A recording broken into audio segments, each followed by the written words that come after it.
Our first presenter, Congresswoman Jackie Walorski, representing Indiana's 2nd District. Congresswoman Walorski is a member of the Ways and Means Committee, and she will be presenting the Lifetime Achievement Award to U.S. Trade Policy's great friend, Kevin Brady.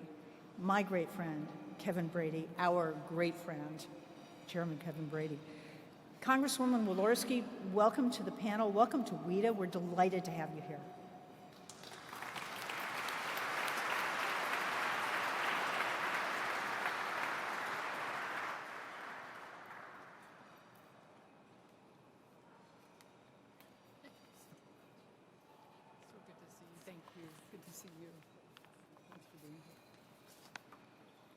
Well, it's my privilege to be here tonight to honor a great leader and my good friend, Chairman Kevin Brady.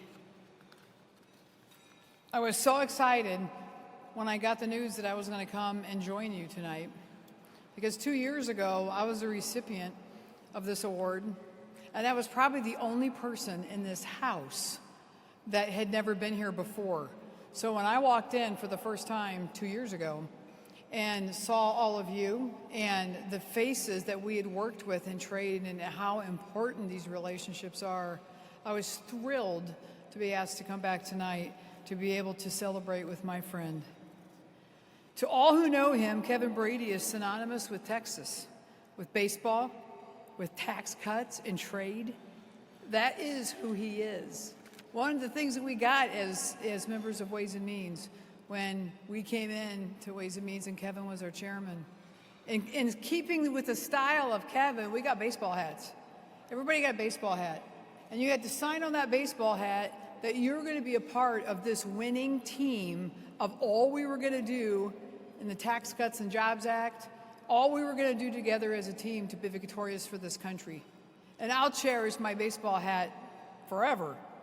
Despite what you'll see in his congressional baseball stats, though, when Chairman Brady steps up to the plate on tax and trade, he knocks it out of the park, unlike what he did in the congressional baseball game.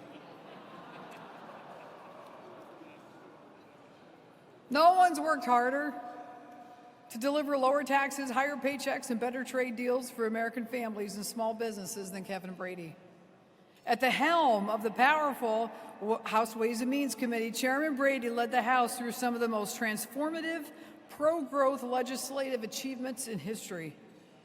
Not only did he steward the Tax Cuts and Jobs Act across the finish line, but he also has been a preeminent leader in ushering American trade policy into the 21st century.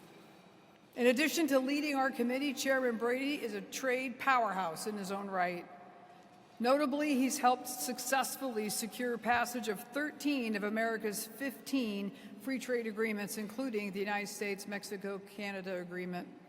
Enacted in 2020, USMCA is already making a difference for American workers, farmers, ranchers, and manufacturers.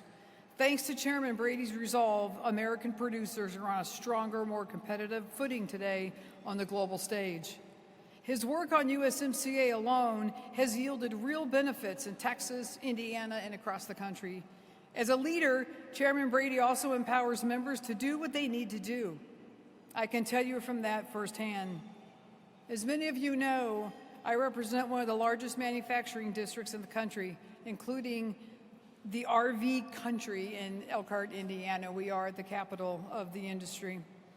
At home, trade policy is not an abstract issue. It has real implications for hardworking Hoosiers every day. Chairman Brady has always listened to me, empowered me to fight those battles, all of those that I needed to fight in Indiana.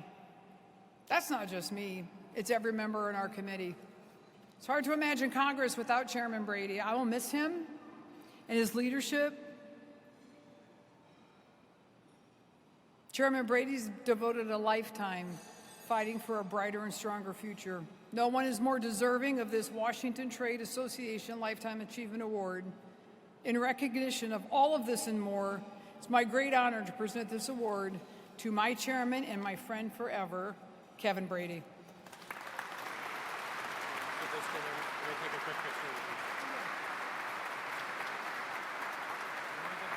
You are. Thank you. You get a picture? Yes, we're getting a Let's get a picture. picture. That You was are the perfect. best. That was perfect. I'll take them and send it down over here. Thank you. Thank you. Thank you. Thank you all very much. Isn't Jackie amazing? Tell you what, yeah, this is a happy Hoosier who is, when it comes to trade, she is a true force of nature, and she has made many an administration official tremble on these issues. She is such a dear friend, but she understands this issue. She fights for it, and she gets results like no one I've ever seen. So, Jackie, thank you so much for the kind introduction. More importantly, thank you for being such a champion, an effective champion for trade in America. And for those of you on your trade bingo cards that had RV, you scored big right off the bat. We knew it was going to happen. Thank you to Ken and Chairman Steve Lamar for the leadership of this association, and to Ambassador Schwab for being such a great friend. You're so terrific, and we were just talking about how remarkably effective this association has been through COVID. It is, I know those Zooms and Skypes and all that, WebEx was brutal through those years, but we needed trade, and you delivered in a big way. So thank you to all of you who lead every day. And I want to say congratulations to Chairman Richie Neal. It has been a delight to work alongside him at the Ways and Means Committee. He is a principled leader.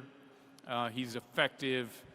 His word is good, and I have loved working alongside him, and we've done some good things together. So congratulations, Richie, to you on your award tonight.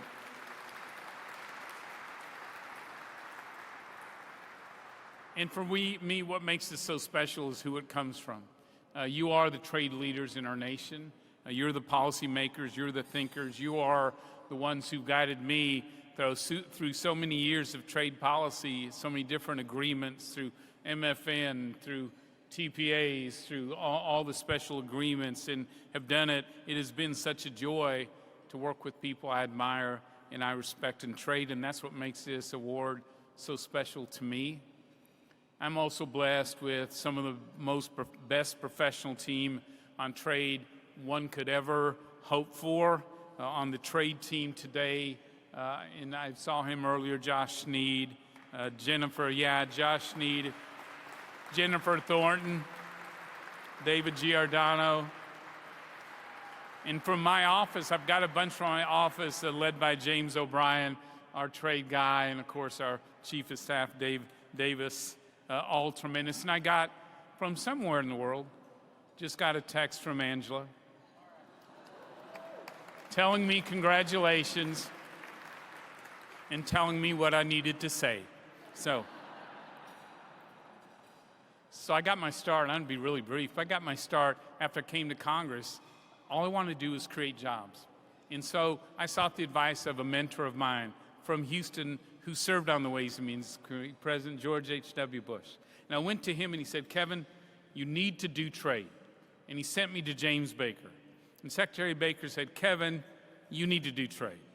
And he sent me to Bob Zoellick. And Bob said, you need to do trade.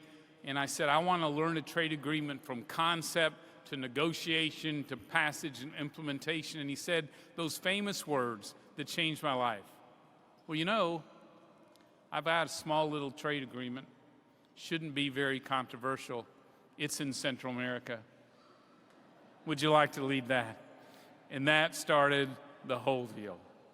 I want to do this really quickly, and I want to direct my comments not to the experienced hands in this room.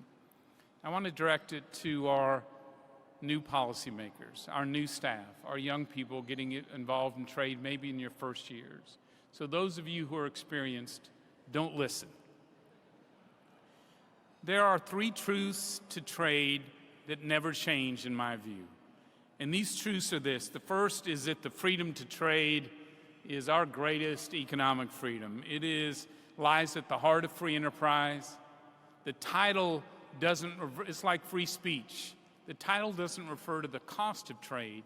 It's the freedom to trade. It's the freedom to buy or sell or compete around the world with as little government interference as possible. It's the freedom that if you build a better mousetrap, the freedom to sell it, and if someone else produces a better mousetrap, you have the freedom to buy it for your family or your business. What I love, too, is it answers the question, who has the power? Who has the power to decide what products you can buy and at what price? Is it Washington? Is it special interests? Is it big business? Is it labor unions? And the answer is always on free trade, it is you, the consumer, who has the power to decide what to buy and at what price. And because of that power, you not only move mountains, you can disrupt an entire industry overnight with the power of free trade. And I think maybe perhaps the greatest benefit of free trade and fair agreements and strong enforcement is this is the freedom that has the power to lift individuals, communities, villages, and even entire countries out of poverty. This is a remarkable freedom, and all of us, especially those just joining trade for the first time, spend your life working to preserve and expand freedom to trade. The second truth, thank you. The second truth is that America must lead on trade. Must lead on trade. We have the economic and the moral authority. We have the thinkers. We have the doers. We have the capacity and the resources to lead this world in trade. And frankly, right now, it's never been more important. We've learned throughout the years and the decades you can't sit on the sidelines on trade because other countries are busily divvying up their customers. Our foreign competitors are actively negotiating agreements that advantage their farmers and their manufacturers and their workers. And I think the good news right now, the opportunities to lead just abound us right now as we have dinner tonight, whether it is the UK, the EU, a comprehensive agreement with Japan, a second phase with China, whether it's CPTPP, which I always have trouble saying, the Asia Pacific, Kenya, and the WTO reforms. We have opportunities to lead in any and all of those in a way that I think can help change trade in the world forever. And I will tell you, we do need reforms at the WTO. They're long overdue. They can make such a big difference for rules-based trading. And I've decided when I retire, don't put my name on a building. Don't name some part of the tax code after me. Put my name on a WTO case so I can live through eternity.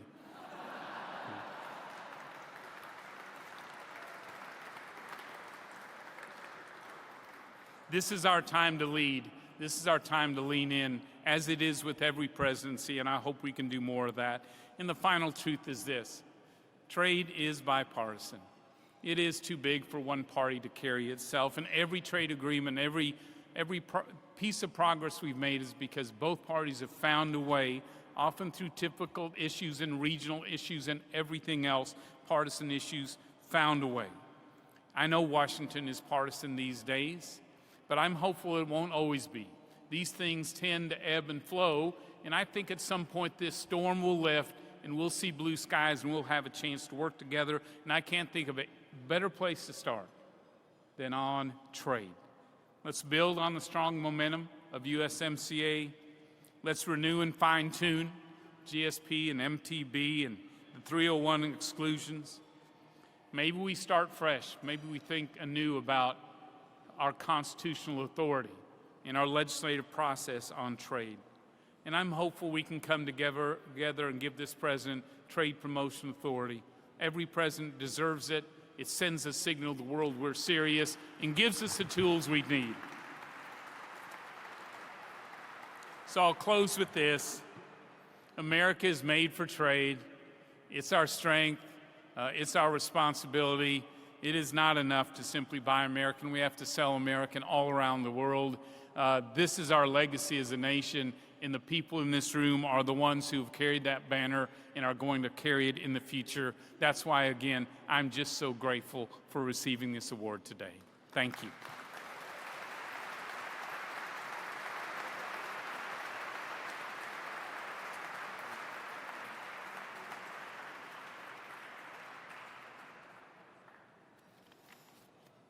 Thank you, Chairman Brady. That was terrific.